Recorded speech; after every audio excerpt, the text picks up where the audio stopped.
welcome to our second episode on the podcast of Marvel Fans United. I'm here with Enje, my main girl. You know what's up? This is awesome. Hi everyone, Enje here. And our first guest, Franki Chan. Everybody, look Hello. how beautiful he is. So We're so glad to have you with us. I'm so happy to be here with my family, Marvel Fans United. Yes. Exactly. Hey, yo, for everybody that don't know the story, when we started those videos for Marvel Fans United, one of the first one that supported us was Franki Chan. He joined us on the video when we called the fans to show up.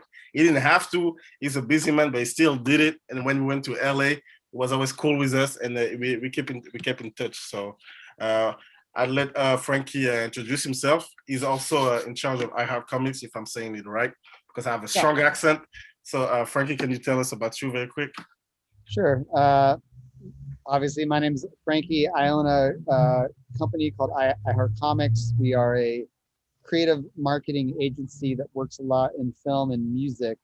And some of those films include the Marvel Studios ones. So we're like, I don't know anything. I can't spill any beans. I can't, anything. But I definitely it's fun to kind of be on the outside of that family and participate in the marketing of these movies that I love very much. Yeah, I love that. Also, something amazing that our comic does is this thing called LA Gives Back, and it's this thing that I love is tell me if I'm saying it right. You guys host different events. There can be concert or different activities, and with the money that you guys receive, you give back to the homeless people to help the homeless crisis in LA. Can you explain a little bit more about this? Yeah, LA Gives Back is something that we've done for the last 5 years. And it basically brings together various elements of the Los Angeles creative community. It began in nightlife and with music, but now it includes like comedy and celebrities and businesses and artists. And basically in the month of December, towards the end of the year, around the holidays, we'll do a big concert, a live stream, an auction. And yes, 100% of everything that we raise goes back to charities. That's awesome. What's a great way to incorporate all of this together and giving back? This is amazing. I just had one question before we start. How do you guys do it this year with the pandemic and the COVID situation? Do you guys have any plan for this is the 5th one or the 6th one? It was the 5th one. So this year we did it as a 24-hour live stream telethon on Twitch, which was actually, I think, even a better version of it, because like this started in the club, so it was like in a venue, like with multiple rooms, and that was a really fun party. But it's very limited in terms of who could be involved in it, right? So once we started to have different levels of talent and different kinds of talent, even if a band wanted to like play versus a DJ, it was very hard to like include them in a meaningful way. And as a telethon, we could do anything. And we also have this character named Death Metal Santa, and like a few other like kind of cartoon weird oddball characters that we kind of incorporate into the branding of it. So that gave us the ability to kind of give them some like shine and build up the like story. And then most importantly, it really gave the charities like formats of like shine. So you can say you're raising money for the homeless and people are going to a party, they just want to get drunk and party. But in a broadcast, essentially you can have commercials and a panel and all these things, and those really got much more of open air time than they would have in a traditional setting, which I think from an educational level was great, and the audience really responded to it well. Okay, that's awesome. I hope that the next one I'll be able to join you guys and be there. And I hope there's going to be open so it can be again amazing. And maybe one day Marvel Fans United will be big enough to do something like that and give back. That'll be awesome. Likewise, like we hope to do something like that and contribute to whatever you guys doing, which is a great cause for great causes. Thank you. Awesome. Yeah, But All right, Enje. happy to have you guys there. Yay, awesome. You see, we got the invites. Exactly. All right, Yeah. So let's get on first of all with the reactions. What was your reaction to episode 7? Do you want to go? Yeah, I mean, Frankie, let's take it with you. There's so much going on, right? Mm-hmm. Oh my God, I mean, so much. The thing about this show is that every episode, I just feel like I just have more questions. Like I'm not getting any answers, so it's a little bit frustrating every week. I'm like, that was cool, but what the fuck is going on? And kind of like slid in some answers, but not really. No, I feel the same way about what Frankie said.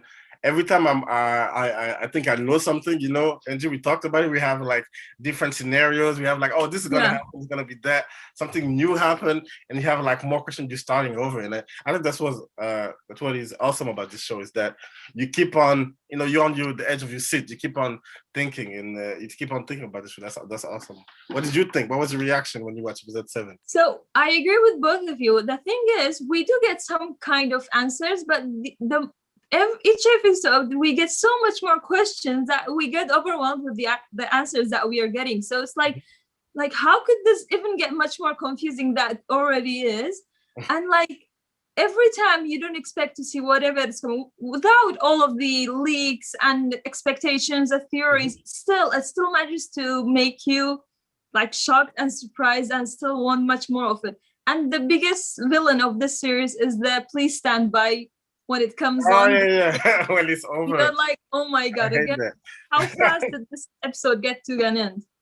I know this is awful. Every time I see please stand by, I'm like, what? It's always at the best time too. They don't do like them old shows like, oh, something the crazy stuff happened, and they do it like Game of Thrones. They're waiting for you to be at the edge of your seat, and you'll be like, next, see you in a week. The other thing I thought was interesting about this episode was like how wrong all the fan theories were. Yeah. Or the other side is like how much of a letdown none of the theories were like right. You know, because it was like, who's my astrophysicist friend? And everyone's like trying to think of that. Oh, nobody. They didn't let me see who that person who was was. like villain. The same person that's been on the show the whole time. Like there's no secret reveal on either of those things. I mean, the theories that there were like from Mr. Fantastic and like Rhodey come in, everyone like from all the spectrum of like small characters, big characters, everyone was throwing in names, but we like Marvel didn't even show us like even the back of a character. No one. This show. Yeah, there was like a lot of build up to this truck that did nothing. Yeah, nothing. Yeah. I know. This is what I love about this show. You feel like they're not playing with us, but you feel like the showrunner is a fan. Like almost when you have Jimmy Woo asking all the questions that we would think, and they ask them in the show, so you cannot think about it.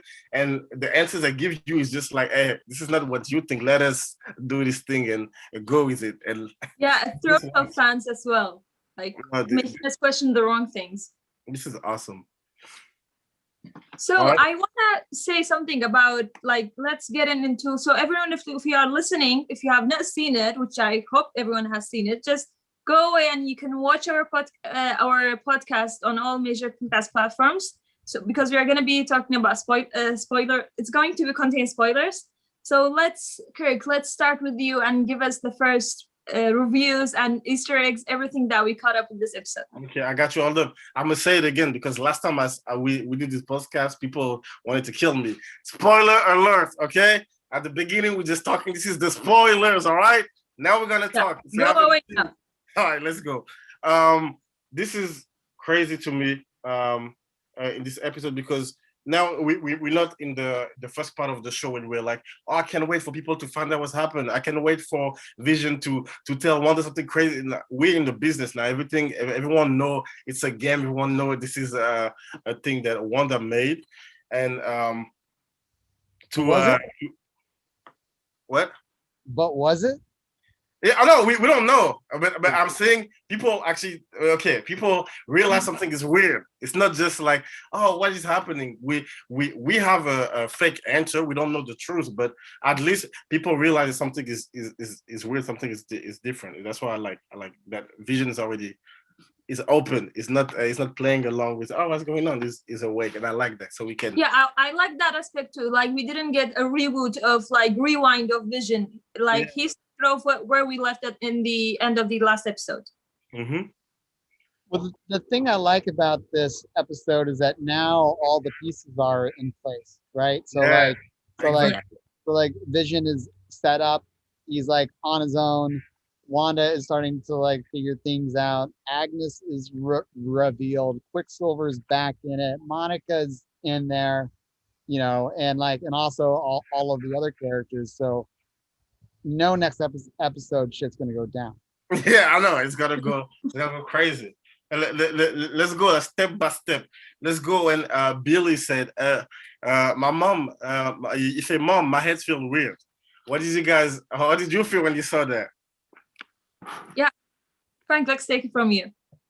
Well, that to me, I think that speaks to some sort of like telepathic powers, right? So like Wiccan has the most in common with his mother in terms of what his power set is. Mm-hmm. And so if you're tying that into what that power set is in the MCU, you know, like they even said it in, I think, the second episode where like telepathy and telekinesis is where it starts. But, you know, Wiccan in the comics has, you know, much more much more connected to like magic. And also the like wider hex powers that his mom has. So that's an interesting potential connection to Doc Strange in the future if it goes. I even noticed this with Wiccan, which is totally different from Speed. We see just like his mom, like he doesn't know how to control his powers, and his powers are becoming much more like obvious each episode since we have gotten to see him being a child and like with his brother, even like feeling his father, what he was going through, and like always saying that it's noisy in the house and telling Agnes that it's quiet here, I like it here. I think he can, just like Wanda in the beginning, she wasn't aware of her powers, how to use them. He doesn't know how to use his powers as well, and he feels overwhelmed, and he feels like he doesn't know how to control them. Oh, that's crazy. What about the Office theme song that they did? And each episode, I wonder like what they're gonna do. I'm hoping they're gonna do Keeping Up with the Kardashian next. That's what I hope they do.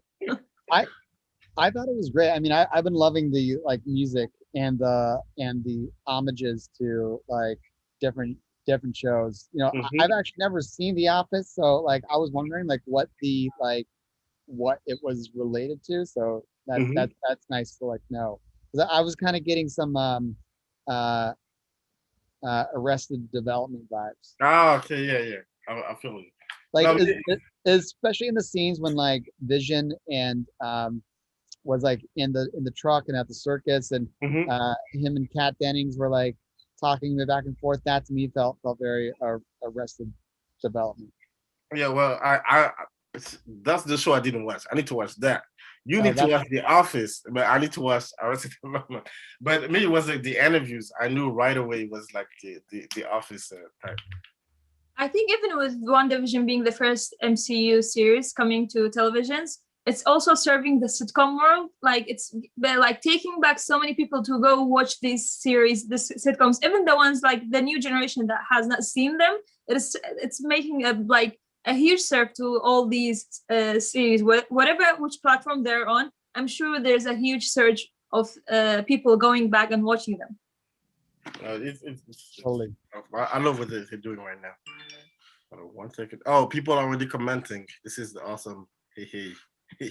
So let's get into the outside of Westview. We see that we just get this answer that Hayward is trying to he's all with his plan and wants to launch today, whatever the launch is. And we see even between them talking, Monica and Jimmy, that he's actually trying to weaponize Vision. He isn't just trying to save the people within Westview, but he's trying to use Vision's body to make weapons. We get that the cataract project. So we get one answer from this episode at least. I can't wait for them to dig into this. I want to know what's like the full plan. And who's behind Hayward? Yeah, and I want to know why would they want to weaponize it since Thanos is not a threat anymore. Is it just for future stuff, or is it like a threat that's happening somewhere that no one knows about? That's why I really want to know. What do you think, Frankie? I don't know, but there's definitely a bigger mystery there.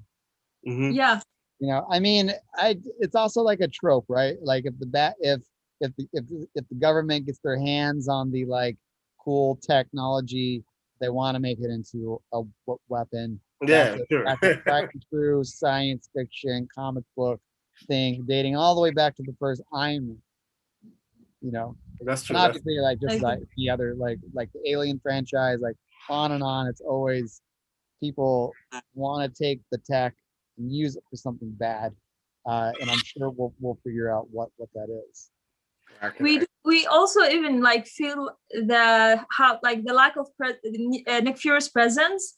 We always feel it because we have always had Nick Fury taking over everything and controlling everything in between our superheroes and the government. And right now, with even Tony Stark not being here, all of his weapons in the hands of the government, even Nick Fury not being there, we can see their presence, not like the lack of their presence within the MCU with WandaVision. This is just the beginning, so I don't know what's gonna come next. That's what I was thinking too. I was like, if Nick Fury should be there, it'd be like, what's going on with it? There's an Avenger going crazy in the city, and it's like none of them are there. You don't see any of Shield. Yeah, like where's the support group? Like, why isn't Thor reaching out to like the other heroes or her friends? Yeah, exactly. That's what I was wondering. I wonder if they're gonna tap into this based on I don't think Black Widow movie, but like the Falcon the Winter Soldier or anything like that. If they're gonna mix that up, they're gonna talk about what's happening in the world. You know, that'll be interesting to see. Definitely. I think we're already WandaVision is too much connected to Spider-Man and Doctor Strange. Mm-hmm. I don't think we will be getting too much more like connections in between, like everything getting integrated into each other. Yeah. At the end of the day, it's MCU. They can do it, but I think we already have two movies like connected to that. I mean, I didn't think like heavily connected, but it will be something kind of like let's say if there's a big threat in the Falcon and the Winter Soldier that's happening on Earth. Well, that would explain why they're not focusing on WandaVision if there's a bigger thing happening over there. I mean, in a small way like this. Let's talk about Vision and Darcy. What did you think of the dynamic between them two? I think it's cute. It is. we had like a parallel universe from Comic-Con, Louis recapping the whole MCU to Michelle Pfeiffer, and Darcy doing all of the Vision's history story within MCU to Vision. It was so met up in between them. Well, I think everything with Darcy make a good deal. Like Jimmy and Darcy was dope. I could see a TV show with them, and Vision and Darcy was so funny. Like when she was explaining him the stuff, I was hoping she will do like the whole movie, like. But I feel like she's watching the show with us, so I was expecting her to do like what happened in between each movie. That was dope. I mean, Darcy's funny, but like if Monica got powers, is she gonna get powers too? Is everyone in the bubble gonna get powers? I don't think so, because Darcy told Monica that she has already been there twice, which I don't remember when did she go back like for the second time, and this time she went in once. And then she went out once, so that's okay. That's counted as twice. Okay. And a third time, so she's gonna get out. It's gonna be fourth. Well, I mean, unless it collapses with her enemy. Yeah. She already got the powers. Yeah, I know. What do you guys think? Her powers are to turn her eyes blue, so that's like. Yeah. For the first time after all this, finishing phase 3. We got a new superhero born in front of us, getting a new character into MCU. Photon being born. This is awesome. So what do you guys think about the powers? We know what everybody's saying, but it's not confirmed or anything. But what do you guys think about her power? I mean, I don't think we see much, so I'm reserving my opinion. Okay. What do you think? Me too. Frankie, I want to ask you a question about Vision. So going back, seeing clips from Age of Ultron, especially Age of Ultron, not even Infinity War, like Paul Bettany as Vision looks like a robot. Like we don't have vibranium in real world. Like you can feel that it's something that out of this world. But in WandaVision, it feels like it's Paul Bettany within a costume, and the costume is too big for him. It's either like, I don't know. I never saw that coming from MCU. I mean, the fight scenes, the visuals, Wanda's powers, everything looks perfect, like just like the movies. But I don't know why Vision looks so kind of fake. Have you noticed that? Is it intentional, or do you think it's like VFX type of? I did feel. I don't know if I can comment on Vision specifically. Like, I'll go back and rewatch it because like it comes out at midnight here, so I'm usually like watching it like awake, you know. But I think that's, if I recall correctly, last night was the kind of the first episode where there were some questionable visual effects overall. Like I was like, okay, they're hitting some of the budget here. Especially, maybe you, after you watch it, you would notice, especially last week's episode when Vision is coming closer to the perimeter, the hex, and he's trying to get out. I'm like, oh my God, Vision, like yours, it looks like Vision's size is medium or small, and he's wearing an X large costume. That's how big it is on him. So wait, I've got a question. Why does it? So there's a hex surrounding an entire town, and why is it everyone goes in and out of the hex? It's always in the same spot, right in front of where all the FBI agents are. Go out the other way. There's you can choose any other fucking direction. No, but that's they all come out at the exact same spot. Like, it's true. Like Monica gets thrown out of the spot. Vision walks out of that spot. Like, what? I was one path to that spot. It's like it's also miles and miles. If it's a whole town, it's not just like a small like. You feel like pick a road and go two directions on it. I think for the first time in this episode, we saw another side of the hex with Monica and the soldiers being at a different side from the SWORD headquarters. Oh yeah. And that scene, let's get to that scene. I mean, from the promotions and the videos, the sneak peeks, we see that Monica actually gets in and her helmet is different. It looks like vintage. Mm-hmm. But like this one, the actual footage that was in this episode, it was so different. Was it? I don't know. Was I the only one who noticed that? For me, I noticed something. I don't know if it's my eyes, but I didn't see there was something in the truck. All I saw in the footage was the truck going in. Yeah. When I watched the episode, that goes in. The chip on it. So I don't know if they're doing like what they've been doing with the trailers when the takeoff from like Hulk fighting, but he never got to fight.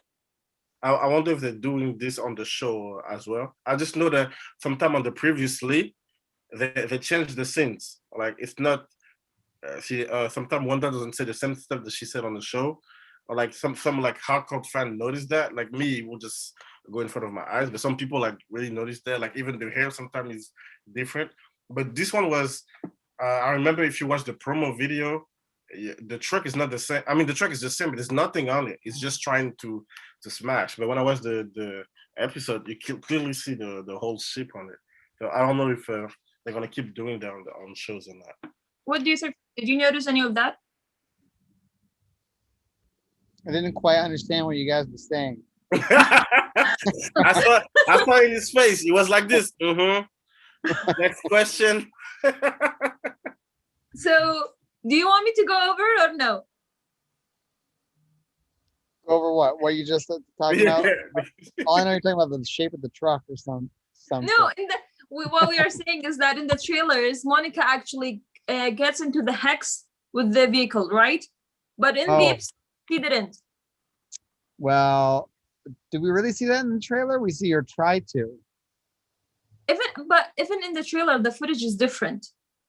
Yeah, they're not putting the same footage that they're showing. But then I'm not like But surprised.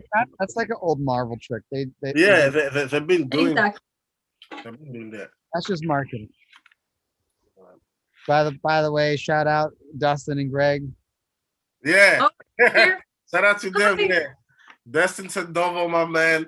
I like to call him Gadon, Greg Gadon, because And we're gonna have you guys on the show too. yeah, oh, we need to get you guys here. Yeah. All right, let's continue.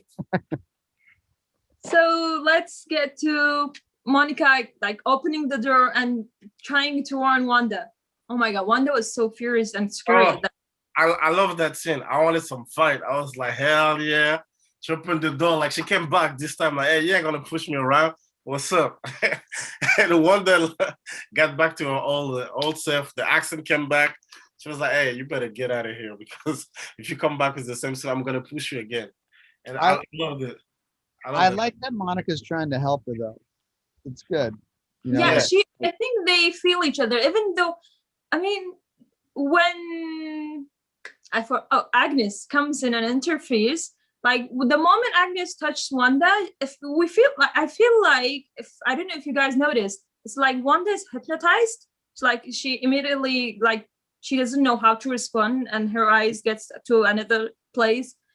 And that's when we realize that Agatha Harkness is coming. And Monica noticed too, like something is wrong, like something is not right with Wanda. Mm-hmm. I like that Monica is not scared anymore. You know, she's not trying to hide. Like, and even with that powers, which she's not quite aware of. Yeah, but even before that, she didn't know she would have powers. She just went through the X. Like, yo, I'm gonna go through it. Like she's just like her mom, like courageous. And I like that. I think that was cool to show that that was cool to show like the human side. Because sometimes when you do comic books, movies, you just be like, oh, they want to save the world. Like she just lost someone too. So it was good to show that there's a connection to the pain that Wanda was feeling. What do you think about the reactions of the neighbors? Everyone watching and it felt like everyone knows what's going on. So I'm thinking it's not Wanda who's controlling them. Maybe what do you both think about that? I'm gonna let Frankie talk so I can think about my answer. I don't know if I have a good answer for it. I mean, there's something obviously like unraveling, you know, and I just think it's probably has to do with control or concentration. Sorry, there's a loud car. But you know, like I kind of take the like neighbors as that's just a storytelling technique of just kind of showing like how the mood is changing, and to kind of give the viewer a bit more of a an understanding of the circumstances. So I don't know. I didn't think too much of it, but I think that I do think in the end the townspeople will come into play. Oh, I've never thought of that. That would be cool to happen, hopefully. Me, I think at first I was thinking, you know, like everybody else, that Wanda was doing everything. But I don't know, you feel like from like there's two things. You feel like when she's not focused enough, like people can be free a little bit, some stuff happens. So it might be nothing. They just wanted to do like a cinematography thing where they look like to get us into the mood. Or maybe since she was mad, she lost a little bit of control, so they're looking over. Or maybe it can be Agatha the whole time that's doing this, because Wanda, she said she don't know how she got here. Yeah. She like a bunch of stuff that she don't know. Yeah, I feel like she just know about like her house and her whole relationship with Vision. I feel like she only. She even confessed to Vision that she's not the one taking everyone to their dentist appointments and all of the other daily tasks. She said that. So I don't know. Like my biggest thing was like she don't know how she don't know how this stuff started. So it would like suggest that somebody else doing it. But then again, maybe it's just because of maybe she started this and. She took Agatha. She didn't know she was a witch, and she just like I don't know. I'm hopefully we will see how this all started. So we are getting to the end of the episode 7 of Wanda, which is getting even much more scary. I mean, this series, WandaVision, has taken like all of these genres which we never expected to see within WandaVision. I don't think like Wanda sometimes is so scary, and Agatha Harkness is even more scary right now. What do you like? Do you think whatever Billy and Tommy, either they're real or not, I mean, are they out of existence? Like Agnes did something to them? What do you think about that? Wanda is not ready for this trauma. Wait, did she fuck with them at the end of the episode? I mean, they were nowhere. Yeah, that's true though. What could have happened to them? I mean, hopefully nothing, but at least if we are gonna consider this. Yeah, I mean, either they were fake the whole time, and that's gonna be like the big reveal, or like none of the stuff inside the hex is real, and that's why Vision is, because his body is not real, and all that would be crazy, and then probably that's what make Wanda go crazy, and then we have Doctor Strange and all this stuff. That'll be cool. Or it'll be like the out of her mental, like she created people, and that would be like comics Wanda that actually use magic and not just moving light. But that's true though. I didn't think about it. They were not there when she got there. Like none of them, they were not there. Well, there's definitely a tragedy coming for sure. Tiana Ferris actually gave an interview to Hollywood Reporter, and she said that they said like just give us some adjectives, verbs, like whatever, like words you want to use to explain the ending. She said epic and incredibly sad. I mean, are we ready after Endgame for another sad ending?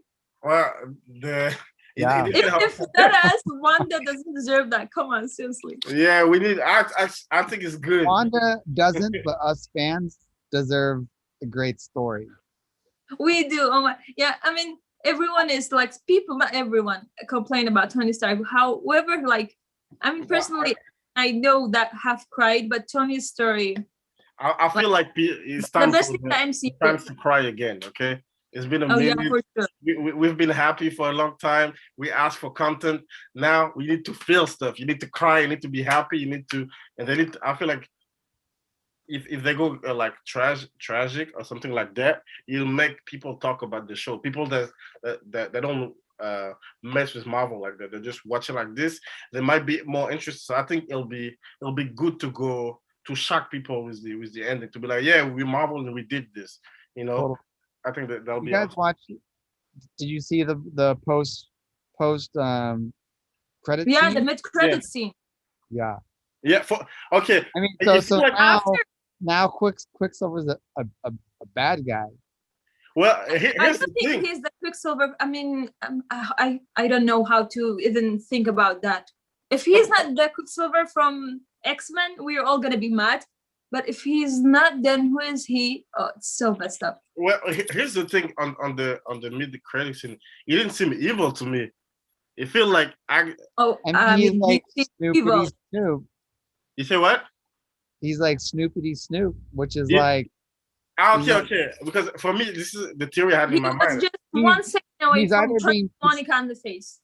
Yeah, but here's the thing. For me, it's like he would say something like that, then push her or like knock her out. Like typical movie scene. You feel like it was like not free of her spell, but you feel like Agatha wasn't focusing on him. It'll be like that'd be interesting if he was just free now. If he's just, and now he'll be like explaining how he got here or what's going on, asking. That would be cool that she gets some help from Quicksilver. But let's not forget to mention, I think Agatha Harkness, like Catherine Hahn, gets the most epic and amazing interest into the MCU. Oh, yeah. That was dope. Oh my god. Yeah, that was cool. I like the little song. That was funny. I love this actress though. I love her and everything she does. She dope. I like the way she acts. Did anyone of you catch any Easter eggs within the basement? Any thoughts about the Agatha's place? It felt very Stranger Things to me. It did. Maybe it was like the writing on the doors. I don't know where I saw that before. There was like different hieroglyph on the top of all the doors. It felt like magical stuff, and I think that means something, but I don't know where I saw that before. I personally noticed two things. One of the columns had Mephisto's symbol, something like that on it, which is crystal clear. and the book seemed like something like stolen from the New York Sanctum. Yeah, the book seemed very Doctor Strange. So I think we're definitely seeing that connection starting to develop. Yes, this is nice. I can, yeah, this is gonna be dope. I can So wait. last question, I want to ask this. Paul Bettany actually gave an interview, and he like confirmed that it's not Doctor Strange. Like people, maybe we are gonna see him, but the A-list like star that everyone is expecting to come into the WandaVision, it's not Benedict Cumberbatch. Who do you think it is? What is your guesses? Me, I haven't. I know who I want to see, but I'm not sure.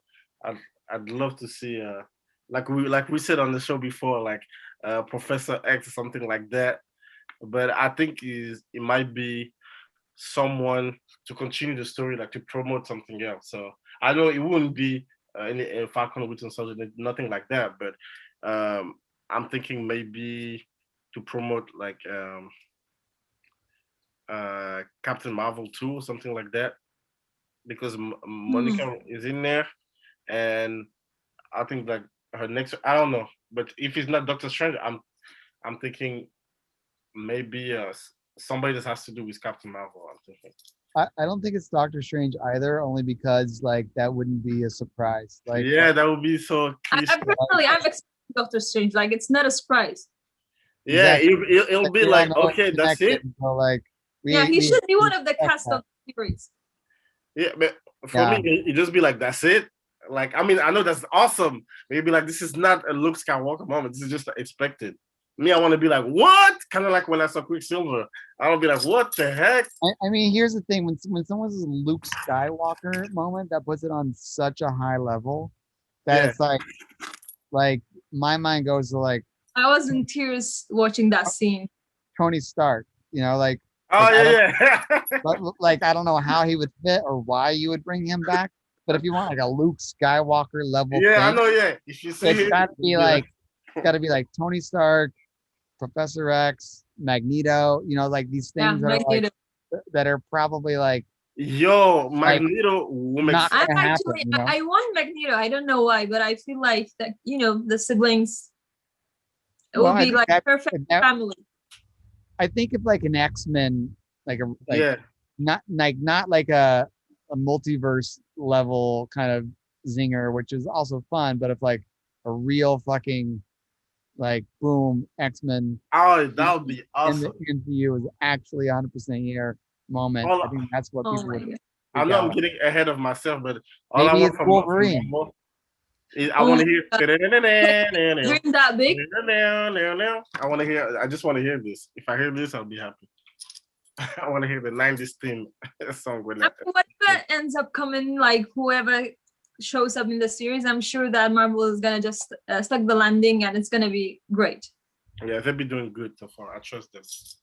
They'll be cool. I mean, I like this show. To me, it's the Twin Peaks of the Marvel universe. You know, it's like it's so abstract and odd, and like and a like fresh take on their characters while like kind of reveling in like Americana pop culture.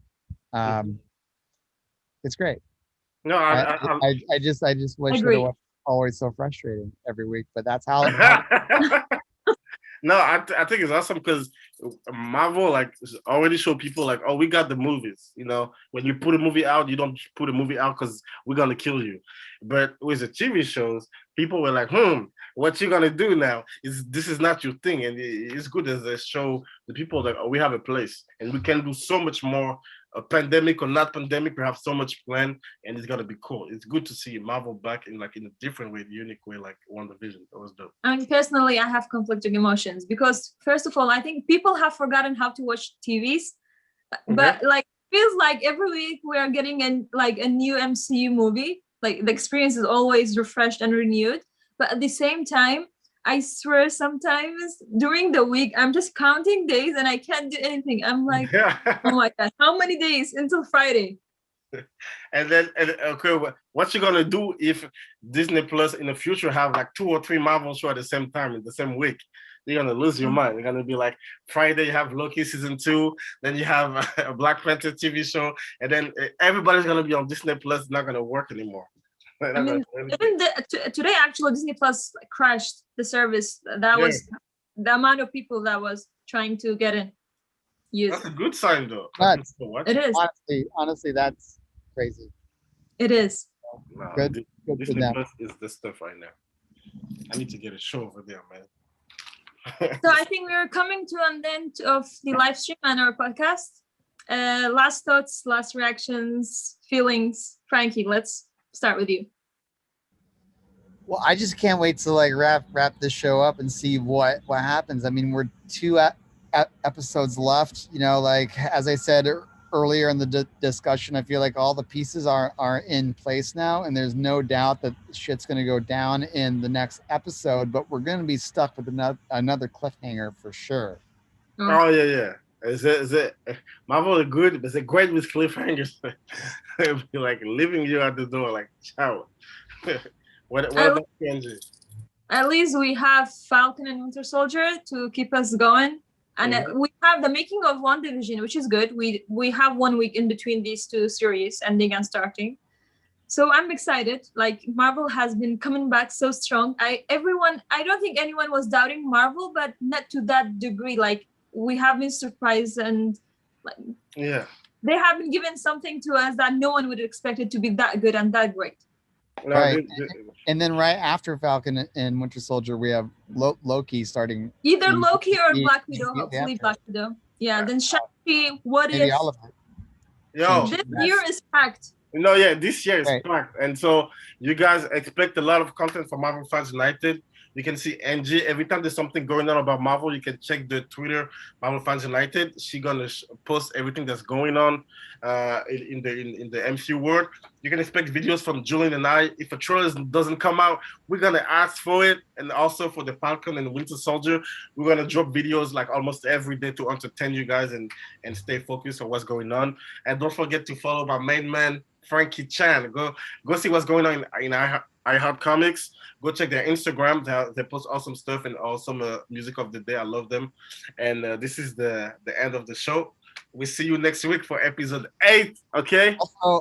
Also, I have to say, you guys say Disney Plus in my favorite way. Disney Plus. All right. This is the end. Thank you for listening and tuning. Bye. Thanks, guys. Bye-bye.